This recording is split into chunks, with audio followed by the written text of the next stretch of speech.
स्वागत है। आज अपन पढ़ेंगे द्वैध शासन और उसका कार्य स्वरूप। द्वैध शासन का अंग्रेजी रूपांतरण डाइआर्की है। ये शब्द दो ग्रीक शब्दों से मिलकर बना है। डाई तथा आर्किया जो मिलकर बना है, जिसका अर्थ हुआ दो शासकों द्वारा शासन अथवा दो शक्तियों का शासन, मतलब दोहरा शासन। किसी एक शक्ति के ऊपर दो तरह से शासन होना। 1919 के अधिनियम के संदर्भ में द्वैध शासन का मतलब होता है प्रांतीय शासन दो क्षेत्रों में विभाजित हो। इन दोनों क्षेत्रों का प्रशासन दो ऐसे पदाधिकारियों द्वारा संचालित किया जाए जिसके स्वरूप और उत्तरदायित्वों में भिन्नता हो। आरक्षित विषय, महत्वपूर्ण विषय या जो ब्रिटिश हित के विषय थे उनको आरक्षित विषय के अंतर्गत लिया गया, जो ब्रिटिश साम्राज्यवाद के विस्तार और अस्तित्व के लिए आवश्यक थे। इस श्रेणी में रखे गए जैसे वित्त, भू राजस्व, न्याय, पुलिस, जेल, सिंचाई व नहर, कानून व्यवस्था, शांति, समाचार पत्र, पुस्तक, मुद्रालय पर नियंत्रण, जल शक्ति, श्रम समस्याएं, सार्वजनिक सेवाएं, औद्योगिक विषय, छोटे बंदरगाह, वर्जित क्षेत्र इत्यादि इसके अंतर्गत आते हैं। इनका पूर्ण नियंत्रण गवर्नर एवं उसकी कार्यकारिणी द्वारा किया जाता था।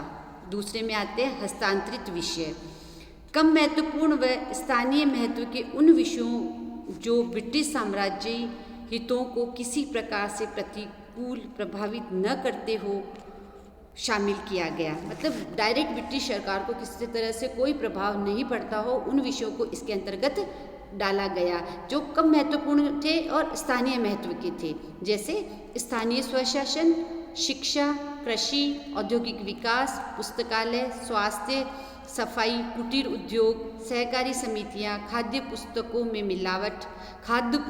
मिलावट, मृत्यु, जन्म पंजीकरण इत्यादि विषयों को इसके अंतर्गत लिया गया। इन विषयों के शासन की जिम्मेदारी भारतीय मंत्रियों की थी।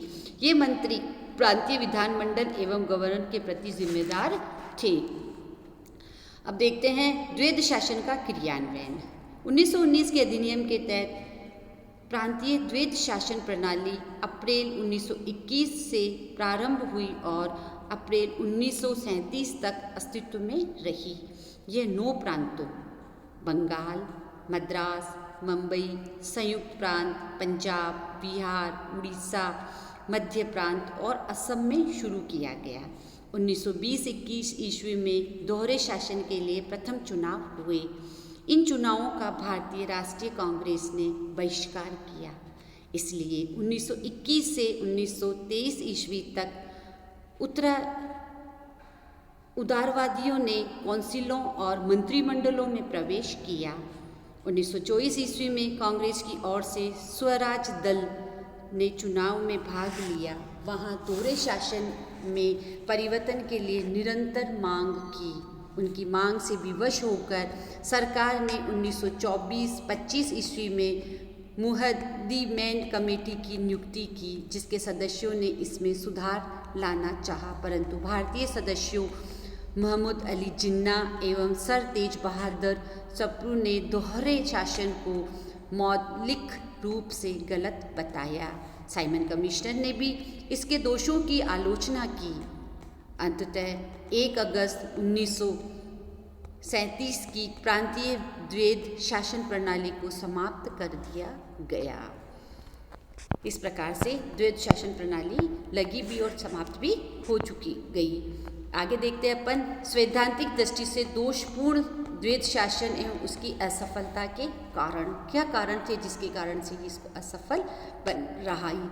1919 के सुधारों की मुख्य विशेषता द्वैध शासन की स्थापना थी और इन सुधारों का सही मूल्यांकन द्वैध शासन के गुण दोषों के विवेचन तथा कार्य रूप के विश्लेषण के आधार पर ही किया जा सकता है। इस दृष्टि से विचार करने पर विद्वानों की आम राय यह है कि द्वैध शासन पद्धति पूर्णतः असफल सिद्ध हुई। इस व्यवस्था के अंतर्गत सरकार को 2 पृष्ठ भागों में विभक्त किया गया था, जो गलत था। विषयों का आरक्षित एवं हस्तांतरण में विभाजन त्रुटिपूर्ण तथा अवैज्ञानिक ढंग से किया गया था। उदाहरण के रूप में कृषि अगर हस्तांतरित विषय था तो उससे संबंधित सिंचाई आरक्षित विषय। इसी प्रकार से उद्योग हस्तांतरित थे तो ऊर्जा आरक्षित विषय के अंतर्गत आती थी। शासन के दोनों क्षेत्रों को समान शक्तियां प्राप्त नहीं थी। आरक्षित क्षेत्रों की तुलना में हस्तांतरित क्षेत्र के साथ सौतेला व्यवहार किया जाता था। कार्यकारिणी समिति के सदस्यों को प्रत्येक कार्य में प्राथमिकता प्राप्त होती थी। इसका सबसे ज़्यादा असर वित्तीय क्षेत्र में देखने को मिला। शासन के क्षेत्र अलग अलग थे, परंतु राजस्व संयुक्त और वित्तीय विभाग कार्यकारिणी के सदस्यों के हाथ में रहता था।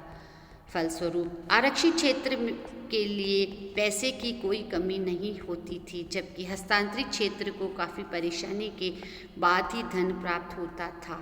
मंत्रियों को अपने अधीनस्थ सरकारी अधिकारियों पर कोई नियंत्रण नहीं था।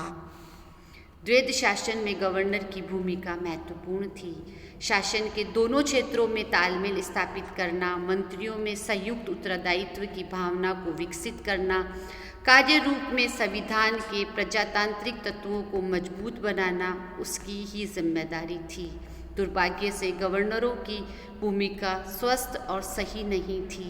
उन्होंने आरक्षित व हस्तांतरित क्षेत्रों में से आरक्षित का पक्ष लिया।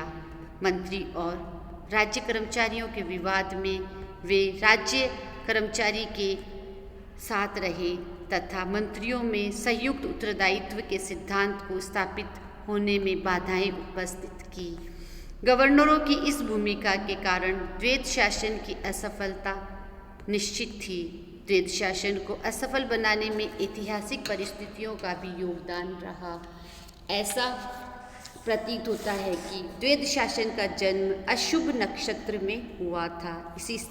इसकी स्थापना के बाद ही खिलाफत तथा असहयोग आंदोलन आरंभ हो गए, जिनके चलते भारत की प्रमुख राजनीतिक शक्तियों कांग्रेस और लीग ने चुनाव का बहिष्कार कर सुधारों को असफल बनाने में महत्वपूर्ण भूमिका अदा की।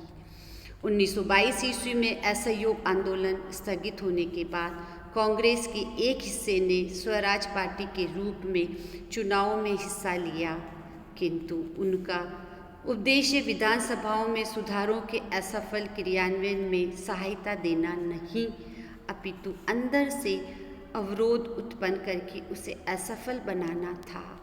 उनकी इस नीति के कारण मध्य प्रांत में 1924 से 27 ईस्वी तक और बंगाल में 1924 से 26 ईस्वी तक द्वैध शासन स्थगित रहा। 1930 ईस्वी में सविनय अवज्ञा आंदोलन आरंभ होने पर कांग्रेसी पुनः चुनावों से अलग हो गए। इस स्थिति में 1919 के सुधार अधिनियम में अत्यंत गंभीर त्रुटियां होते हुए भी कुल मिलाकर सुधारों ने अपना उद्देश्य प्राप्त कर लिया। इस प्रकार त्रुटियों के साथ ही सही, लेकिन कुछ सुधार तो भारतीय राजनीति में हुए। धन्यवाद बच्चों। नेक्स्ट क्लास में नया टॉपिक पढ़ेंगे।